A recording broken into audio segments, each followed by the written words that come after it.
Hello everyone, welcome to calculus and code. आज हम differentiation का बहुत ही बढ़िया क्वेश्चन देखने वाले हैं कि एक हमें एक फंक्शन दे रखा है y is equal to e x into log root x into ten x. हम लॉग की प्रॉपर्टी जानते हैं कि लॉग एन की पावर जो m की पावर n होती है तो वो हमारा n लॉग m हो जाता है। तो यहाँ लॉग रूट एक्स दे रखा है, मतलब लॉग x की पावर 1/2, तो वो 1/2 ऊपर से हमारे नीचे आ जाएगा यहाँ। अब जो है हमारा, हम जानते हैं कि जब भी हमारे फंक्शन जो मल्टीप्लीकेशन में होते हैं और कांस्टेंट होता है तो कांस्टेंट जो होता है बाहर आ जाता है। तो वो हमने यही किया है, डिफरेंशिएशन में बाहर हो जाएगा। और अब ये जो हम अब क्या करेंगे, अब तीन फंक्शन जो है हमारे वो मल्टीप्लीकेशन में, तो ऐसा जब भी होता है तो हम प्रोडक्ट रूल का यूज करते हैं। प्रोडक्ट रूल बहुत सिंपल है, जो यहाँ हमने लिखा है।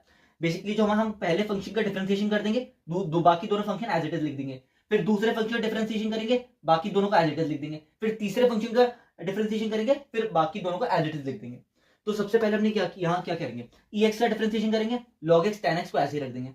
फिर हम सेकंड फंक्शन में लॉग एक्स का डिफरेंशिएशन किया, बाकी दोनों को एज इट इज रखा। और इसमें भी हमने ये किया कि तीसरे फंक्शन को हमने डिफरेंशिएशन करा और बाकियों को एज इट इज करा। हम जानते हैं कि डिफरेंशिएशन ऑफ ई एक्स जो होता है वो हमारा ई एक्स ही होता है। जो हमारा लॉग एक्स का डिफरेंशिएशन होता है वो 1/x होता है। और जो हमारा tan x का जो डिफरेंशिएशन होता है वो सेक्स का स्क्वायर x होता है। अब हम जानते हैं, अब हम 1/2 जो है मल्टीप्लाई कर देंगे बस इन तीनों के साथ। हम तीनों ने करा, अब ये यहाँ 2x है। अब सिंपली हम इन दोनों में भी अगर x और x मल्टीप्लाई करेंगे तो हम आराम से हमारा एडिशन परफॉर्म हो जाएगा और ये हमारा जो आएगा ये हमारा फाइनल आंसर आ जाएगा।